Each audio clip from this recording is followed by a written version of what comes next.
तो बेटा जो हम लोग फोर्थ पॉइंट ले रहे हैं वो फोर्थ हमारा है electric field intensity due to uniformly charge conducting sphere solid and spherical shell. मतलब यहाँ 2 पॉइंट कवर कर रहे हैं, ठीक है। पहला आपका सॉलिड कंडक्टिंग स्फीयर हो गया और सेकंड हमारा हॉलो स्फीयर हो गया। दोनों एक ही तरीके से आप सोल्ड आउट करोगे। अब यहां अगर हम देखें कि भाई मैंने एक स्फीयर कंसीडर किया जिसका रेडियस हम लेते हैं कैपिटल R और ये मेरा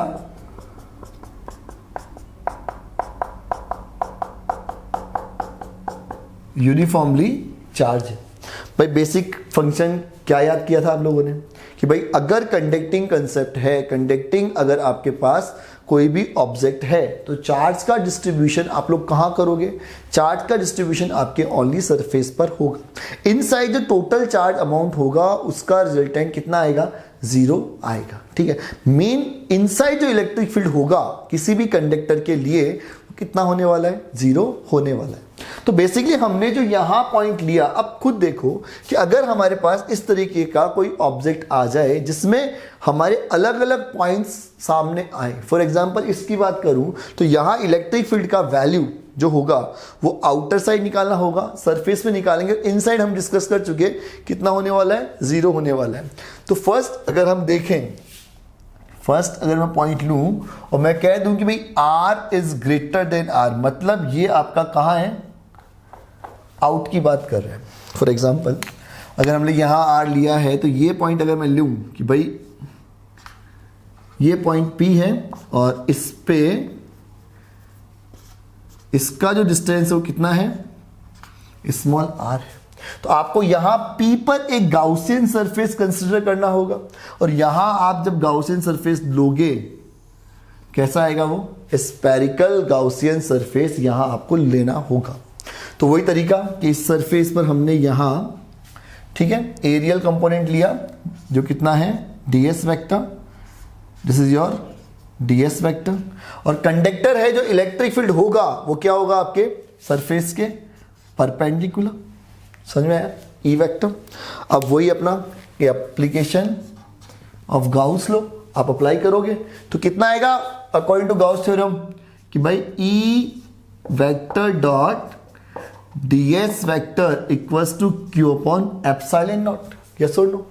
भाई सिंपल है। यहां एंगल कितना? 0 डिग्री। भाई बोल कि ई वेक्टर देता हूं मैं, E ds cos theta q upon epsilon naught और ये आया E ds equals to q upon epsilon naught.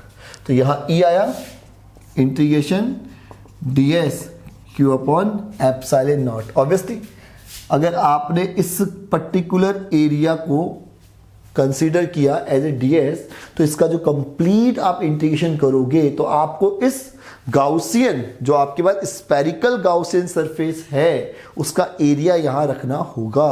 तो यहां जो इंटीग्रेशन ऑफ ds होगा वो इस गाउसियन सरफेस का एरिया होगा। गाउसियन सरफेस कैसा कंसीडर किया है आपने? आपने लिया है spherical.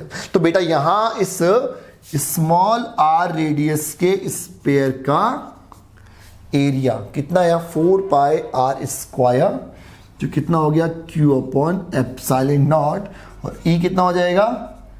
q upon 4 pi r square epsilon not. कितना निकल रहा है? बोल भाई कि ये आया e out equals to kq upon r square. Clear हुआ? अगर इस kq को हम कांस्टेंट, ऑब्वियसली कांस्टेंट वैल्यू है, तो यहां कितना आ जाएगा?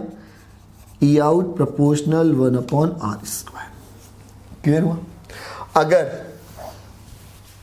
ध्यान दो कि इस पॉइंट को जो हमारा यहां P पॉइंट था, ठीक है, अगर हम ये कहते हैं कि भाई सेकंड पॉइंट अगर मैं सरफेस पे ले लूं, मान ले कि मैंने यहां ले लिया, तो ये डिस्टेंस कितनी होगी? r। मतलब क्या हुआ कि r इक्वल्स टू r। अगर ये केस आएगा तो यहां इससे मैं 1 दे दूं क्या? तो ये वाला केस कौन सा आ गया?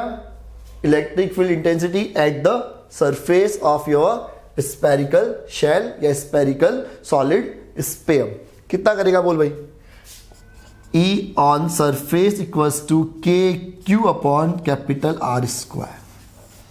क्लियर हुआ? ये ग्रामेंट गानी है और लिखना कितना है, आर स्क्वायर लिखना है, कैपिटल आर करना है। ठीक है।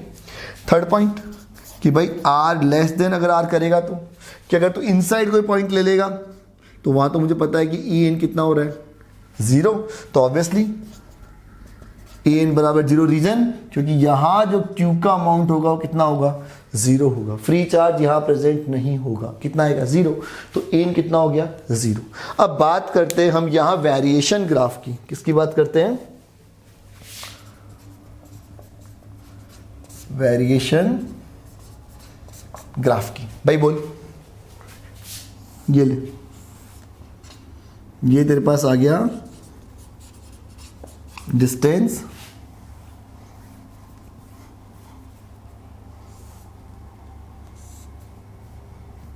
और ये आ गया तेरे पास इलेक्ट्रिक फील्ड। ठीक है।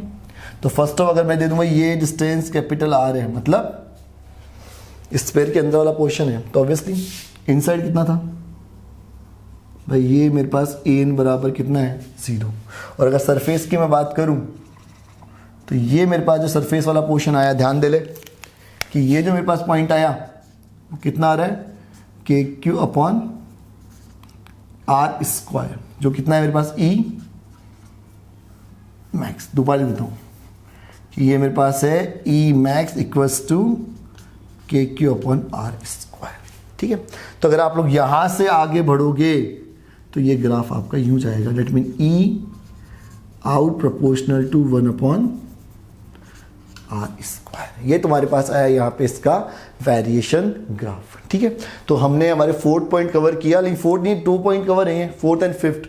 भाई कंडक्टिंग स्फीयर तो है, चाहे वो आपका सॉलिड हो चाहे वो आपका होलो हो, डेट मीन स्फेरिकल शेल लोगे तो भी यही कंडीशन आपको करनी है।